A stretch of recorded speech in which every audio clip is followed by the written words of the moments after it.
স্বাগত নিউজ 24 চট্টগ্রাম প্রতিদিনে আপনাদের সাথে আছি আমি সোহাগ বক্স। যাচ্ছি সংবাদে।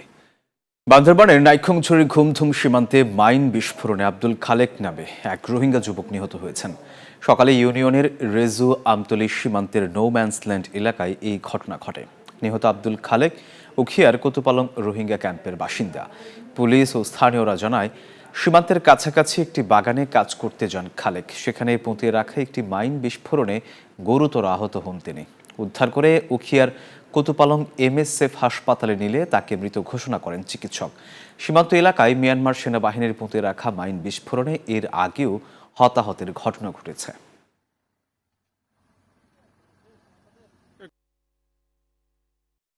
ঢাকা চট্টগ্রাম মহাসড়কের বুড়িচং উপজেলার নিমসার এলাকায় নিষিদ্ধ ইজি বাইক আটককে কেন্দ্র করে হাইওয়ে পুলিশের গাড়ি হামলা এবং ভাঙচুরের ঘটনা ঘটেছে। এতে পুলিশ সদস্য সহ অন্তত 4 জন আহত হয়েছেন। মঙ্গলবার বেলা 11:30টার দিকে মহাসড়কের কলেজ গেট এলাকায় এই ঘটনা ঘটে। স্থানীয়রা জানায়, ব্যাটারি চালিত ইজি বাইক উল্টো পথে যাচ্ছিল। হাইওয়ে পুলিশ থামিয়ে চালককে আটক করে। এই ঘটনাকে কেন্দ্র করে চালক ও পুলিশের মধ্যে বাকবিতণ্ডা শুরু হয়। এক পর্যায়ে উপস্থিত লোকজন উত্তেজিত হয়ে হাইওয়ে পুলিশের গাড়িতে হামলা ও ভাঙচুর করে। এতে পুলিশের 3 সদস্য সহ 4 জন আহত হন।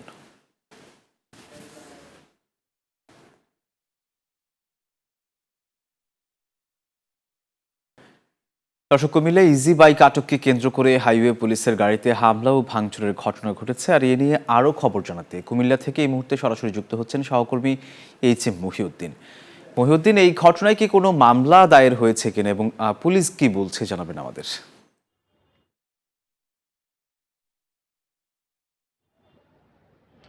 ধন্যবাদ সোহাগ। আপনি যেমনটি বলছিলেন যে ঢাকা চট্টগ্রাম মহাসড়কের কুমিল্লা অংশের বিভিন্ন যে মহাসড়কের দুই পাশে সার্ভিস লেন না থাকার কারণে অবাধে চলছে বিভিন্ন ধরনের 3 হুইলার, CNG এবং ব্যাটারি চালিত অটোরিকশা সহ বিভিন্ন ধরনের অনিয়ন্ত্রিত যে গাড়িগুলো, যার কারণে প্রতি সময়ে পড়ে থাকে সড়ক দুর্ঘটনা সহ বিভিন্ন সময়ের সাধারণ মানুষের প্রাণ ঘটে থাকে।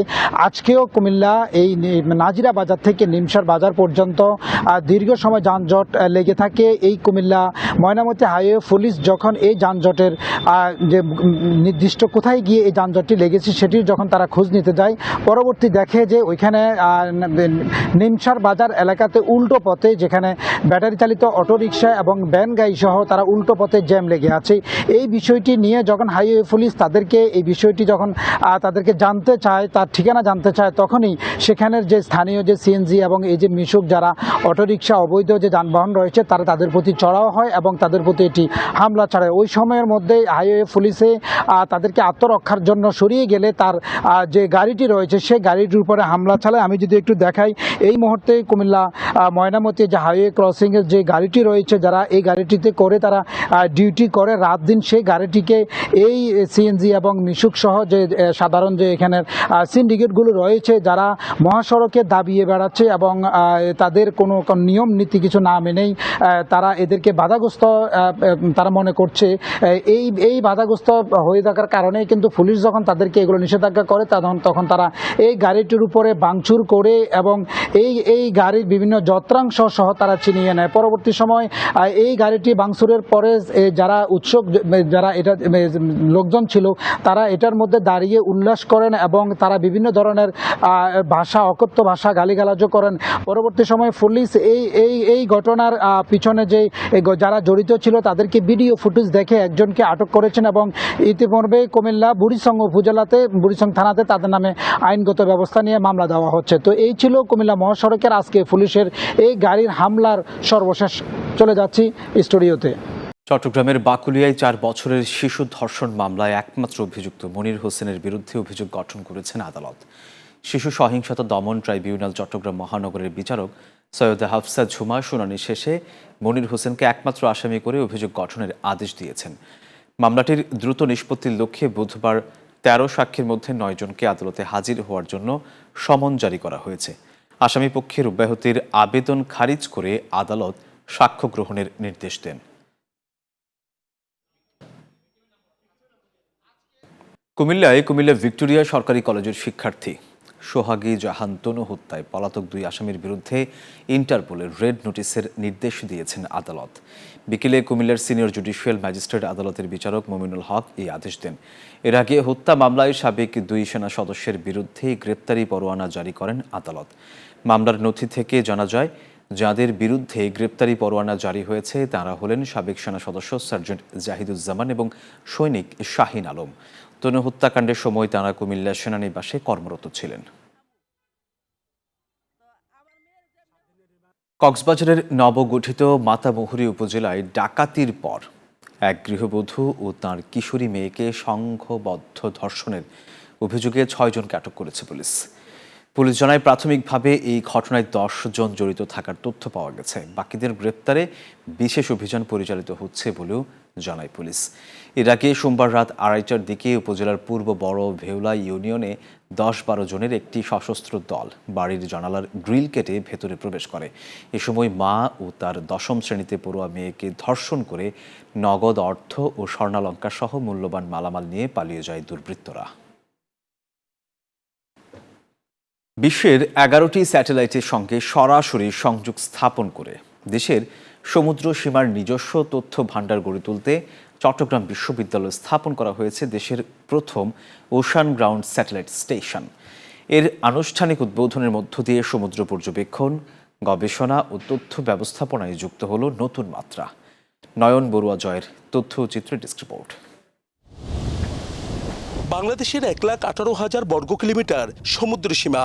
এটি দেশের অর্থনীতি, পরিবেশ ও জীববৈচিত্র্যের গুরুত্বপূর্ণ উৎস। প্রতিনিয়ত এই অঞ্চলে ঘটছে নানা ভৌগোলিক ও জলবায়ুগত পরিবর্তন, যার সঠিক তথ্য সংগ্রহ দীর্ঘদিন ধরেই ছিল একটি বড় চ্যালেঞ্জ। এইবার কাটলো সেই সীমাবদ্ধতা। চট্টগ্রাম বিশ্ববিদ্যালয়ে কার্যক্রমে দেশের প্রথম ওশান গ্রাউন্ড স্যাটেলাইট স্টেশন মঙ্গলবার সকালে উদ্বোধন করেন ভূমি ও পার্বত্য বিষয়ক প্রতিমন্ত্রী মীর মোহাম্মদ হেলাল উদ্দিন। 11টি আন্তর্জাতিক স্যাটেলাইটের সঙ্গে সরাসরি সংযুক্ত এই স্টেশন সমুদ্রের তাপমাত্রা, স্রোতের গতি প্রকৃতি, ঘূর্ণিঝড়, জলোচ্ছ্বাস, উপকূলীয় পরিবর্তন ও মৎস্য সম্পদ সম্পর্কিত গুরুত্বপূর্ণ তথ্য দ্রুত মিলবে এখন সরাসরি। এসব তথ্য গবেষণা, পরিকল্পনা ও রাষ্ট্রীয় নীতি নির্ধারণে গুরুত্বপূর্ণ ভূমিকা রাখবে বলে জানান প্রতিমন্ত্রী। আমি বিশ্বাস করি প্রতিটি সেক্টরে যার যেখানে দরকার এই ইনফরমেশনগুলো ইউজ করে, ব্যবহার করে জনগণের স্বার্থে, জনগণের পক্ষে এবং দেশের পক্ষে, দেশের স্বার্থে পজিটিভলি ব্যবহার করা হবে। এতদিন সমুদ্র সংক্রান্ত তথ্যের জন্য বিদেশি স্যাটেলাইটের উপর নির্ভর করতে হতো বাংলাদেশকে।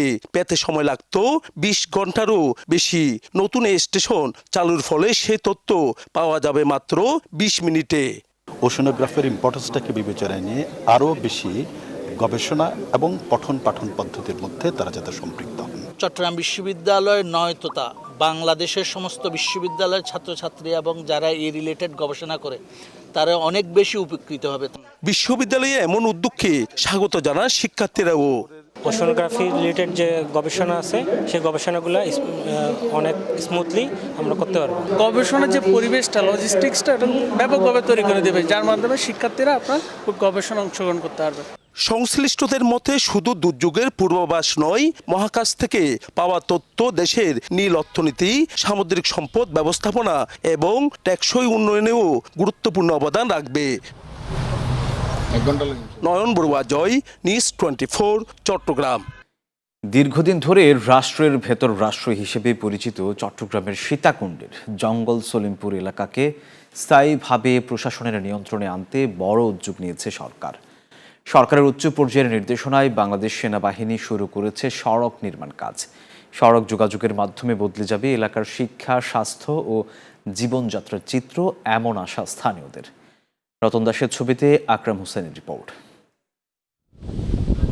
জঙ্গল সলিমপুরে সড়ক নির্মাণ কাজ শুরু করেছে বাংলাদেশ সেনাবাহিনীর 34 কনস্ট্রাকশন ব্রিগেড। বহু বছর ধরে দুর্গম ও বিচ্ছিন্ন এই এলাকায় অবকাঠামোগত উন্নয়নে নেওয়া হয়েছে 4টি সড়ক নির্মাণের পরিকল্পনা। আলীনগর থেকে ভাটিয়ারি পর্যন্ত প্রায় 10 কিলোমিটার সড়কের নির্মাণ কাজ আগামী 6 থেকে 7 মাসের মধ্যে শেষ করার লক্ষ্য রয়েছে বলে জানায় সেনাবাহিনী। জঙ্গল সলিমপুরের যোগাযোগ ব্যবস্থার উন্নয়নের জন্য আনুমানিক 10 কিলোমিটার রাস্তা নির্মাণের পরিকল্পনা রয়েছে।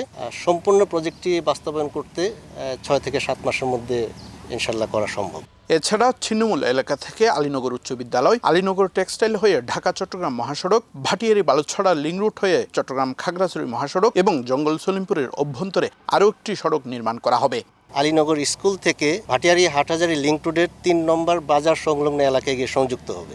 স্থানীয়দের দাবি, দীর্ঘদিন ধরে পর্যাপ্ত সড়ক যোগাযোগ না থাকায় শিক্ষা, স্বাস্থ্য ও জরুরি সেবা সহ নানা ক্ষেত্রে ভোগান্তি পোহাতে হয়েছে তাদের। নতুন সড়ক নির্মাণ হলে এসব সমস্যার অনেকটাই দূর হবে।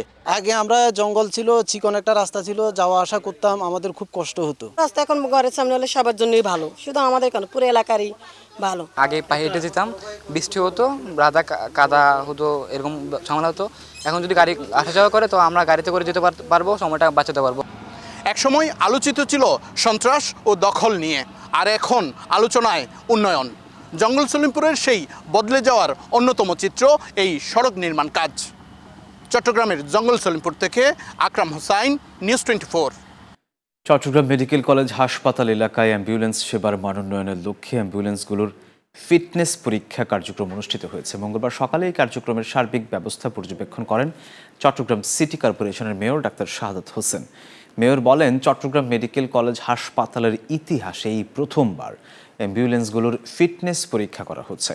বলেন, এই হাসপাতাল শুধু নগরবাসীর নয়, বৃহত্তর চট্টগ্রামের মানুষের অন্যতম প্রধান চিকিৎসা সেবা কেন্দ্র। আগামী 1 মাসের মধ্যে হাসপাতাল এলাকায় দৃশ্যমান পরিবর্তন আসবে বলে আশ্বাস দেন তিনি। দর্শক, এই ছিল নিউজ 24 চট্টগ্রাম প্রতিদিনের সংবাদে। ধন্যবাদ সবাইকে।